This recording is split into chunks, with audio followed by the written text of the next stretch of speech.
70 বছর বয়স হয়ে গেছে, একদিনও নামাজ পড়েনি। তো বলছে যে আজকে আল্লাহ আমি নামাজ ধরলাম, তুমি আমাকে মাফ করো। তো আল্লাহ বলছে ঠিক আছে মাফ করলাম, যাও। এই যে আপনি দোকানে বসে বললেন ঠিকই বলেছেন, আসলেই খারাপ, এটার ক্ষমা চান তো দেখি। এখন চলে যাবেন আপনি হজ করতে, বাকি জীবন কাবা ঘর গিলা ভরে থাকবেন, আল্লাহ একটা লোকের আমি বদনামে এভাবে সাড়া দিয়েছিলাম, তুমি আমাকে মাফ করো। আপনার হায়াত পর্যন্ত ক্ষমা চেয়ে যদি ক্ষমা হয়ে যায়, তাহলে আল্লাহ হবেন জালেম, অত্যাচারী, আর ইসলাম ধর্ম হবে মিথ্যা। আল্লাহ বলেছেন আমি জালেম নই, ইন্নী হারামতু যুলমা আলাইয়া, আমি আল্লাহ নিজের উপরে জুলুম হারাম করেছি। তুমি রিকশাওয়ালাকে থাপ্পড় দিয়ে বিদায় করে দিলে, রিকশাওয়ালা চেয়েছিল 100 টাকা, তুমি থাপ্পড় দিয়ে বলেছো বেটা 20 টাকা ভাড়া, 100 টাকা চাও, থাপ্পড় দিয়ে তুমি 20 টাকা দিয়ে বিদায় করে দিলে। আর আমি আল্লাহ ক্ষমা করে দেবো, এই কাজ আমি করি না। রিকশাওয়ালাকে খুঁজে বের করতে হবে, খুঁজে বের করে বলতে হবে রিকশাওয়ালা বুঝতে পারিনি গো, তোমাকে একটা থাপ্পড় মারা হয়েছে, আমাকে মাফ করো। এই কথার পূর্ব পর্যন্ত পৃথিবীর কোথাও এর ক্ষমা নেই। কেউ যদি বলে দেয় ক্ষমা আছে, সে ধর্মই বুঝে না। আমি আব্দুর রাজ্জাক বিন ইউসুফ বুঝে সুঝে বলছি। 88 আগস্টের 20 তারিখ রোজ বুধবার থেকে শিক্ষকতা করি। 88 আগস্টের 20 তারিখ রোজ বুধবার বিকাল 3টে থেকে আমি শিক্ষক। 26 বছর থেকে আমি ফতোয়া লিখে 2 হাতে। 6 বছর থেকে আমি ফতোয়া বোর্ড পরিচালনা করি। 34 বছর থেকে আমি বুখারী মুসলিম পড়াই। 32 বছর থেকে আমি শিক্ষকতা করছি। জাতির সাথে চলে বাস্তবতা আমার কাছে জানা আছে। এইখানে আমি এসেছি কোন একজন লোকের বিরুদ্ধে কথা বলে একটা ফতোয়াবাজি করে সমাজে একটা ক্ষতি করে চলে যাব, এটা আমার জীবনে কোনোদিন ঘটেনি, কোনোদিন নয়। আপনি আজ কেন হঠাৎ করে এখানে চলে এসেছি ভোলাহাটে, তাই আমাকে এভাবে বলতে হবে এমনটা হিসাব করিনি আমি। আমি তো বক্তৃতা দিচ্ছি 32 বছর থেকে। একটা বাক্য পাবেন না আপনি এরকম বেঢঙ্গা, একটা বাক্য পাবেন না, কোনোদিন না। আমি চেষ্টা করেছি তাফসির মাহফিল বন্ধ করার, আমি চেষ্টা করেছি এরকম বক্তার বক্তৃতা বন্ধ করার। মুখে বলেছি এদেশের 95% জন বক্তা মিথ্যুক, আমি বলিনি ইনি মিথ্যুক। আমি বলেছি 98% জন মুফাসসির মিথ্যুক, আমি বলিনি ইনি মিথ্যুক। এ কথা আমি বলিনি। বইয়ের নাম তাফসির কি মিথ্যা হতে পারে? ওই বই যা তাফসির আছে সবই মিথ্যা। বইয়ের নাম বক্তা শ্রোতার পরিচয়, কে বক্তা কে শ্রোতা ভাবা উচিত। আপনারা যখন ম্যাট্রিক পরীক্ষা দিয়েছিলেন তখন একটা হাদিস মুখস্থ করেছিলেন, হুব্বুল্লাহ তানমিলাল ঈমান, দেশকে ভালো ঈমানের একটা অঙ্গ। এটা কথা রাসূলের নয়।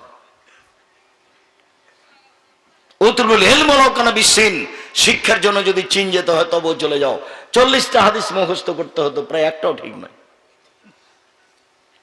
ধর্ম এমনিতেই চলছে। সম্মানিত দিনী ভাই বোন, উপস্থিত মুসলিম বোন, আপনাকে লক্ষ্য করে আমি কথা শেষ করে দিই। রাসূল সাল্লাল্লাহু আলাইহি ওয়াসাল্লাম বললেন, শোনো, 3টা কারণে তোমরা জাহান্নামে যাচ্ছ। 1, মানুষের বদনাম করো। 2, স্বামীকে মেনে চলো না। 3, মারাইতু মিন নাকিস তাকলিন দ্বীনিন আযাব রুবির রাজুলিল হাজেম, আমি দেখিনি তোমাদের চেয়ে কাউকে বুদ্ধিমানের বুদ্ধিকে নষ্ট করতে পারে। তোমরা নারী জাতি, তোমরা এমন জাতি যে বুদ্ধিমানের বুদ্ধিকে নষ্ট করতে পারো। তোমরা এমন জাতি যে বুদ্ধিমানের বুদ্ধিকে নষ্ট করতে পারো। একবার হাসি দিয়ে কারোর সাথে কথা বললে তার ঈমান বিক্রি হয়ে যায়। এই কারণে তোমরা বেশি জাহান্নামে যাওয়া। মারাইতু মিন মা তারাক্তু বাদি ফিতনাতান আজারাল রিজাল মিনান নিসায়ে, আমার জীবনে আমি ছাড়িনি কোনো বস্তু যেটা পুরুষের জন্য বেশি বিপজ্জনক হতে পারে নারীদের চেয়ে। আমার জীবনে আমি ছাড়িনি কোনো বস্তু যেটা পুরুষের জন্য বেশি বিপজ্জনক হতে পারে নারীদের চেয়ে। আমার জীবনে আমি ছাড়িনি কোনো বস্তু যেটা পুরুষের জন্য বেশি বিপজ্জনক হতে পারে নারীদের চেয়ে। নারী হচ্ছে পুরুষের জন্য সবচেয়ে বিপজ্জনক বস্তু। মুহাম্মদ সাল্লাল্লাহু আলাইহি সাল্লাম বলেন, ফাত্তাকু দুনিয়া ওয়াত্তাকুন নিসা, পৃথিবীর মানুষ তোমরা দুনিয়া থেকে বেঁচে থাকো, নারী থেকে বেঁচে থাকো। সাবধান, তোমরা নারী থেকে বেঁচে থাকো। মুহাম্মদ সাল্লাল্লাহু আলাইহি সাল্লাম বলেন, ইয়াকুমুল মুগিবাত, যে মহিলার স্বামী নাই সেই বাড়িতে যায় না। পৃথিবীর মানুষ সাবধান থাকো। তিনি বলছেন, লা ইয়াকুনু রাজুলুন বিইমরাতিন ইল্লা কানা সালিসুহু শায়তান, তোমরা কোনো নির্জনে মহিলার সাথে একাই যায় না, নইলে তৃতীয় জন হবে শয়তান। সাবধান, কোনো মহিলার সাথে নির্জনে একাই কথা বলো না, নইলে তৃতীয় জন হবে শয়তান। সাবধান থাকো পৃথিবীর মানুষ। ইন্নাল মারাতা ফি তুদবারু ফি সূরাতি শায়তান ও তুকবালু ফি সূরাতি শায়তান, নিশ্চয় মহিলারা শয়তানের ভেষ ধরে আসে, শয়তানের ভেষ ধরে যায়। আরবি থেকে বাংলা অনুবাদ করছি, কষ্ট নেওয়ার কিছু নেই। মুহাম্মদ সাল্লাল্লাহু আলাইহি সাল্লাম বলছেন, নিশ্চয় মহিলারা শয়তানের ভেষ ধরে আসে, নিশ্চয় মহিলারা শয়তানের ভেষ ধরে যায়, নিশ্চয় মহিলারা শয়তানের ভেষ ধরে আসে, নিশ্চয় মহিলারা শয়তানের ভেষ ধরে যায়। উপস্থিত বৈঠকের মুসলিম বোন, আপনি কষ্ট নেবেন না। আব্দুর রাজ্জাক সাহেব, সাদ করে আপনার বক্তব্য শুনতে এসেছি। আপনি কি আমাদের শয়তান বললেন? জি না, আমি আপনাদের শয়তান বলিনি। আরে আপনাকে শয়তান বলবো কেন? আপনাকে তো আমি আয়েশার মতো মনে করি। আপনাকে আমি আয়েশা রাদিয়াল্লাহু তাআলা আনহার মতো মনে করি। এক মিনিট দেখবেন আয়েশাকে, এক মিনিট এদিকে দেখেন। আয়েশা রাদিয়াল্লাহু তাআলা আনহা বলেন, আমার স্বামীর কবর হলো আমার ঘরে। নবী যেখানে মারা যান সেখানে কবর হয়। আমার স্বামীর কবর হলো আমার ঘরে, তো আমি মাথায় কাপড় না দিয়েই এমনিতে কবরের পাশে চলে যাই। কদিন পরে সেখানে কবর হলো আমার বাপের, তো এটা আমার স্বামীর কবর, এটা আমার বাপের কবর, আমি এমনিতে যাই, অত খেয়াল করি না। কয়দিন পরে সেখানে কবর হলো ওমারের, তখন আর আমি এমনিতেই যাই না, মাথায় কাপড় দিয়ে নিজেকে গুটিয়ে নিয়ে যাই। কেন? এখানে একজন বেগানা পুরুষের কবর আছে, আমি কবরকে লজ্জা করি। আয়েশা কবরকে লজ্জা করেন না। আপনি আপনার দেবরের মোটর সাইকেলে উঠে এসেছেন, আপনি শয়তান ছাড়া কে শয়তান? আপনি যে বলছেন আব্দুর রাজ্জাক সাহেব, আপনি কি আমাদের শয়তান বললেন? জি না, আপনাকে আমি আয়েশার মতো মনে করি। এ দেখেন আয়েশা কাকে লজ্জা করে? কবরকে লজ্জা করে। কবর একটা বেগানা পুরুষের, এই জন্য ও কি দেখতে পাচ্ছে? উমর কি এখনো বেঁচে আছেন যে তাকে দেখতে পাচ্ছে? কবরকে লজ্জা করে, একটা বেগানা পুরুষের কবরকে লজ্জা করে আয়েশা রাদিয়াল্লাহু তাআলা আনহা। দুঃখিত, আপনাকে কষ্ট দিতে আসিনি, অনেক ভালোবাসার আবেগ নিয়ে এসেছেন। আজকে এই পোশাক পরিবর্তন করতে হবে, এই আপনার ফ্যাশন বোরকা বাড়ি থেকে জ্বালিয়ে দিতে হবে। বক্তব্যের সাথে মুনাফিকি করে কোনো লাভ নেই। সালোয়ার কামিজ মেক্সি চাদর পরেন, এটা আমার অনুরোধ। যদি শাড়ি পরেন তাহলে 2 ছাঁটের ব্লাউজ পরতে হবে। আমি কখনো শাড়ি হারাম বলিনি, শাড়ি পরেন, কোনো সমস্যা নেই। আপনি 2 ছাঁটের ব্লাউজ পরবেন, যার হাত হবে কবজি পর্যন্ত, নিচের দিক কোমরের নিচে চলে যাবে, এই ব্লাউজ পরেন আপনি শাড়ি পরলে। আমি কখনো বলিনি শাড়ি পরা যাবে না, আমি কখনো বলিনি ছোট ব্লাউজ পরা যাবে না। ছোট ব্লাউজ পরেন। আরে ছোট ব্লাউজ কেন? আপনি ব্রেসিয়ার পরে থাকেন না? আপনি ব্রেসিয়ার কেন? আপনি এমনিতেই থাকেন না কাপড় ছাড়াই? যেখানে আপনার স্বামী ছাড়া আর কেউ নেই, সেখানে আপনি কিভাবে থাকবেন সেটা আপনার ব্যাপার। আমি বলতে চাচ্ছি, যে বাড়িতে আপনার দেবর ভাসুর আছে সেই বাড়িতে আপনি কি ছোট ব্লাউজ পরে থাকতে পারেন কিনা, এটা আমার কথা। কথা বুঝাতে পারিনি। যেখানে আপনার দেবর ভাসুর আছে, গ্রামবাসী চলে যায় এমনিতেই, সেখানে আপনি এই পেট খোলা ব্লাউজ পরে থাকতে পারেন কিনা? ধর্ম পাগল হয়নি?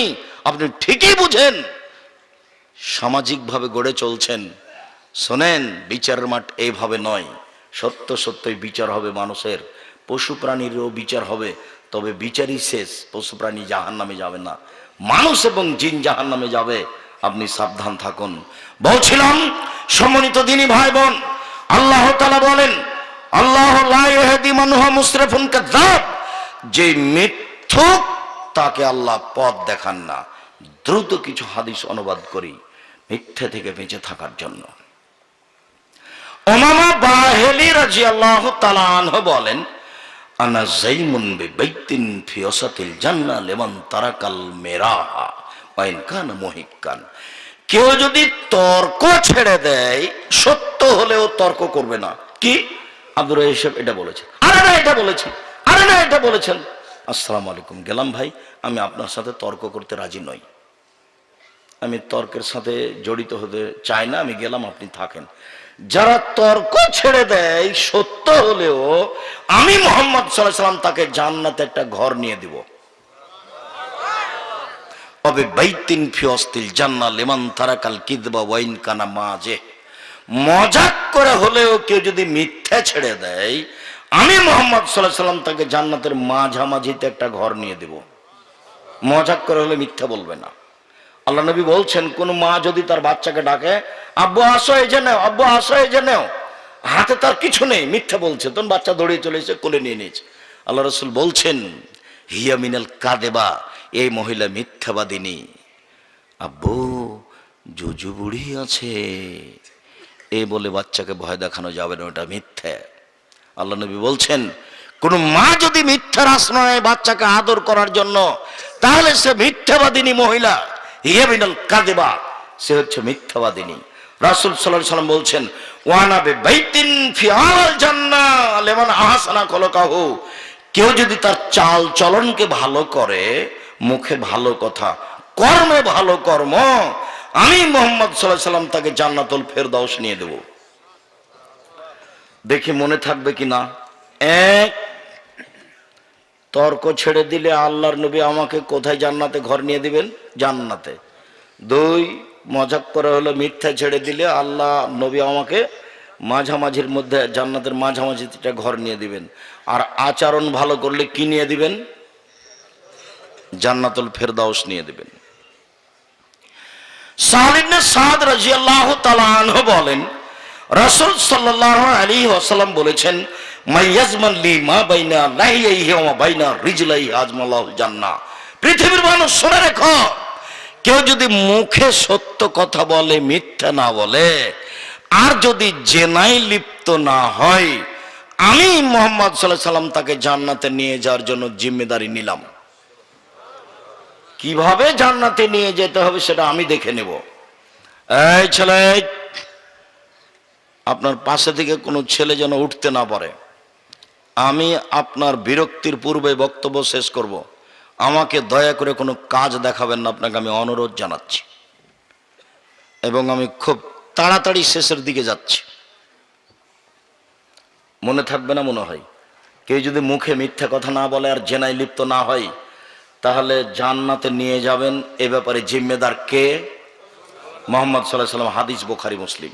আবার তিনি বলছেন পৃথিবীর মানুষ ইজমানুল ইসিত্তান মিন আনফুসিকুম আজমাল্লাহুল জান্নাহ, 6টা জিনিসের জিম্মেদারি নাও, আমি তোমাকে জান্নাতে নিয়ে যাওয়ার জন্য জিম্মেদারি নিলাম 6টা।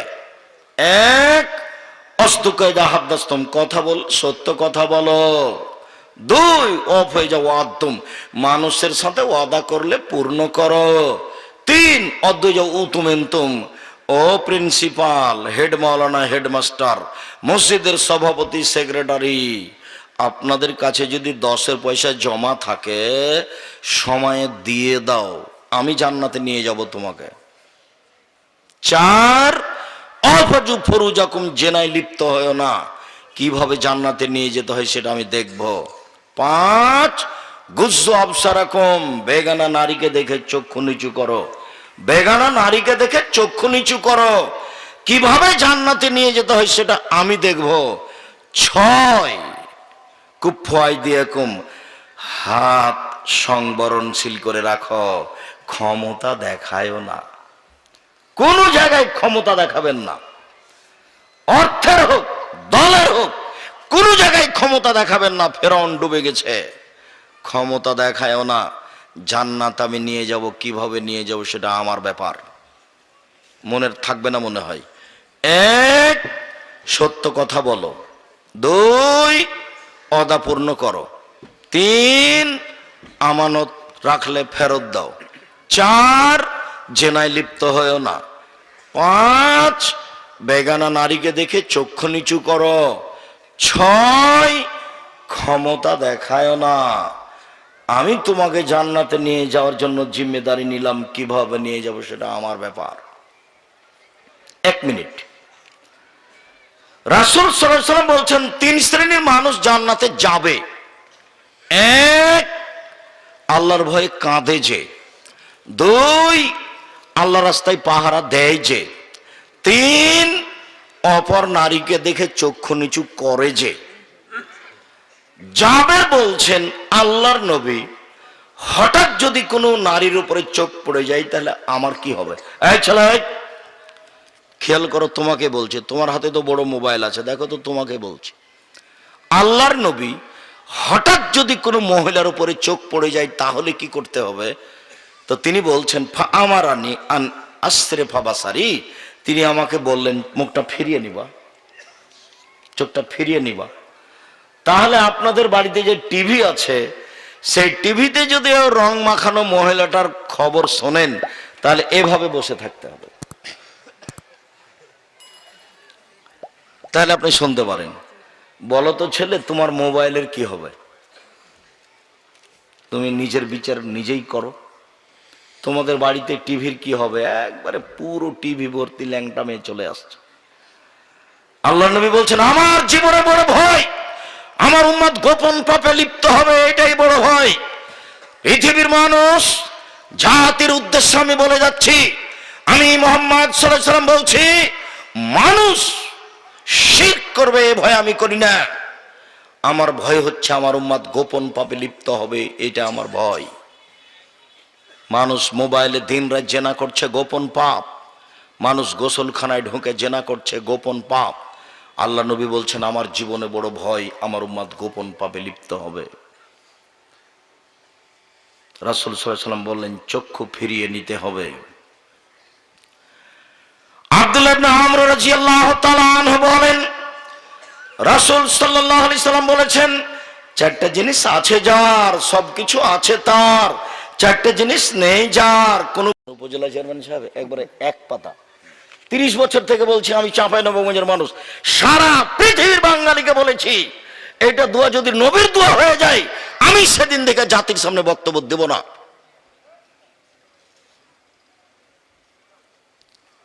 সম্মানিত দিনী ভাই বোন, আপনাকে আমি মূল্যায়ন করতে চাই। কথাকে মূল্যায়ন করার চেষ্টা করুন, বক্তব্যের সাথে মুনাফিকি করবেন না, বক্তব্য মেনে চলার চেষ্টা করবেন। মুনাফিকি করে কোনো লাভ নেই। উপস্থিত বৈঠকের মুসলিম বোন, আপনাকে আমি আরো একটু অনুরোধ করে জানিয়ে যাই সামনের দিকে। আবু সাঈদ খুদরি রাদিয়াল্লাহু তাআলা আনহু বলেন, রাসূল সাল্লাল্লাহু আলাইহি সাল্লাম একদা ঈদের মাঠে গেলেন, ঈদুল ফিতর অথবা ঈদুল আযহা, ফামাররা আলা নিসায়ে, তারপর তিনি মহিলাদের নিকটে গেলেন। মহিলাদের নিকটে গিয়ে বলছেন, ইয়া মাশারা নিসা তাসাদদাকনা ফাইন উরিতুকুন্না আকতালা আনিন নারে। উপস্থিত বৈঠকের মহিলারা শোনো, তোমরা দান করো। আমি তোমাদেরকে দেখছি অধিকাংশই জাহান্নামী। জাহান্নাম বলতে নারী আর নারী, জাহান্নামের অধিকাংশ মানুষই হচ্ছে নারী। জাহান্নাম বলতে নারী আর নারী, জাহান্নামের অধিকাংশ মানুষই হচ্ছে নারী। তোমরা দান করে জাহান্নাম থেকে বাঁচো। তখন মদিনার মহিলারা বলে বসলো, আল্লাহর নবী, অবে মা, কেন কেন আমরা জাহান্নামে যাব? যাব কেন? তখন আল্লাহ রাসূল তিনটা কথা বললেন। এক, তুকসিরান লানা, তোমরা অভিশাপ করো, মানুষের বদনাম করো, মানুষের গীবাত করো, তোমরা মানুষের বদনাম করো। এই ছেলেরা, এইসব পরিবেশগুলো তোমরা বন্ধ করতে পারো না? মুরগিটা স্টেজে নিয়ে আসতে হবে, এই ছেলে মুরগিটার গলা একটু হা দাও, তাহলে তো চিৎকারটা বন্ধ করে।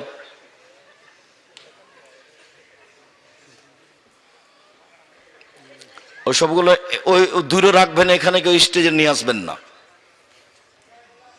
সম্মানিত দিনী ভাই বোন, বলছিলাম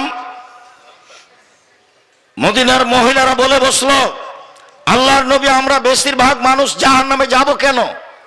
তিনি উত্তরে তিনটা কথা বললেন। এক, তুকসিরান লানা, তোমরা বদনাম করো মানুষের, তোমরা মানুষের উপরে অভিশাপ করো। নারী মহিলাদের চেয়ে বেশি অভিশাপ করে, বদনাম করে, ছোট কথাতেই লেগে যায়। ওদিকে চাউল ধার করতে এসে বলছে, বুবু কিছু চাউল দাও তো। শুনেছো বুবু? কি? ওই যে ওই কথা কি বলছে, চাউল আগে ধার বাদ দিয়ে আগে এটা শুরু করে দিল। কি বলছে আগে বলো, তারপরে কোনো কথা না। তুমিও ভাবে চিল্লায়ও না তো, তোমারও স্বভাব খুব খারাপ, তুমিও দোকানে বসে আড্ডা পিটো। হ্যাঁ, তোমার একটু লজ্জা করা দরকার। হাসি দিয়ে আমাকে কি দেখাচ্ছ, দাঁত কেলে আমাকে কি দেখাচ্ছ? তুমি যা যুবক মানুষ, তোমার হাতে বড় মোবাইল আছে, প্যান্টটা টাকানোর নিচে আছে, দাড়িটা চাঁচা আছে, তোমার মা নেই, তোমার বাপও নাই, তোমার মা আছে, এটা তুমি যদি প্রমাণ করতে পারো, আমি আব্দুর রাজ্জাক বিন ইউসুফ আর বক্তব্য দেবো না। তোমার বয়স এখন 15, তুমি নামাজ পড়ো না, তোমার বাপ আছে, এটা যদি তুমি প্রমাণ করতে পারো, আমি আব্দুর রাজ্জাক বিন ইউসুফ বক্তব্য দেবো না। মধ্যে চলে আসলাম, আগে প্রমাণ করব তোমার মা নেই, প্রমাণ করব তোমার বাপ নেই, তারপরে আগাবো। মধ্যে আমি কথার মাঝে আছি। চলো দেখি তোমার মা নাই, আগে প্রমাণ করি। তোমার ছোট ভাইটা তোমার পাশে বসে আছে, প্যান্টটা টাকানোর নিচে আছে, দেখো। তোমার মা এখানে বসে আছে, তোমার বড় বোন আছে একটা, ছোট বোন আছে একটা, ক্লাস 10-এ পড়ে, শীতের দিন মাথায় কাপড় না দিয়ে পাঞ্জার পাঞ্জার চুল নিয়ে দাঁড়িয়ে আছে। ওখানে তোমার মাও আছে, এটা তোমার মা নয়, এটা তোমার খালা, এটা তোমার সৎ মা। আমি তোমার খালা প্রমাণ করব, না হয় সৎ মা প্রমাণ করব। আগে শোনো, হাদিস বুখারী মুসলিম। আগে তোমারটা বলি। তুমি যেভাবে আমাকে স্বাভাবিক ভেবেছ তা নয়। তুমি হেসে উঠে নিজেকে সফল মনে করিও না। জাবের রাদিয়াল্লাহু তাআলা আনহু বলেন, আমরা একদা রাসূলের সাথে যুদ্ধ করে আসছিলাম, মদিনায় ঢুকবো। তা আল্লাহ রাসূল বলেন, এই শোনো, রাতে আমরা বাইরে থাকবো, সকালে মদিনায় প্রবেশ করব। আমি জাবের বললাম, আল্লাহর নবী, আমি নতুন বিবাহ করেছি, আমাকে বাড়ি যেতে অনুমতি দেন। তখন আল্লাহ রাসূল বলছেন, বিকরা নাম সাইয়্যিবা, তুমি তালাক প্রাপ্তা মেয়ে বিবাহ করেছো না কুমারী মেয়ে বিবাহ করেছো? তখন জাবের বলছেন, সাইয়্যিবা, তালাক প্রাপ্তা মেয়ে বিবাহ। এই ছেলে, ওদিকে কি হচ্ছে তোমাকে দেখার প্রয়োজন নেই। যারা ওখানে আছে তারা কন্ট্রোল করবে, আর যারা আপনারা কাজ করছেন তারা একটু মুখ বন্ধ করে করবেন, তাহলে সহজ হবে আমাদের। আল্লাহর নবী, আমি তালাক প্রাপ্তা মেয়ে বিবাহ করেছি। তো আল্লাহ রাসূল বলছেন, আরে হাল্লা বিক্রান্ত তোলায় বাহা তোলায় বোকা, কুমারী মেয়ে কেন বিবাহ করলে না? তুমি তার সাথে খেলতে, ও তোমার সাথে খেলতো। আরে তুমি কুমারী মেয়ে কেন বিবাহ করলে না? তুমি তার সাথে খেলতে, ও তোমার সাথে খেলতো। আরে তুমি অবিবাহিতা মেয়ে কেন বিবাহ করলে না? তুমি তার সাথে খেলতে, ও তোমার সাথে খেলতো। এই পর্যন্ত তো আল্লাহর নবী বললেন। এবার দেখেন জাবের কি বলছেন। জাবের বলছেন, আল্লাহর নবী, আমার পিতা উহুদের যুদ্ধে শহীদ হয়েছেন 6 জন মেয়ে রেখে, আমার 6 জন বোন আছে। আল্লাহর নবী, আমার বাপ উহুদের যুদ্ধে শহীদ হয়েছেন 9 জন মেয়ে রেখে, আমার 9 জন বোন আছে। আমার বোনদের সমবয়সের মেয়েকে বিবাহ করিনি 4টা কারণে।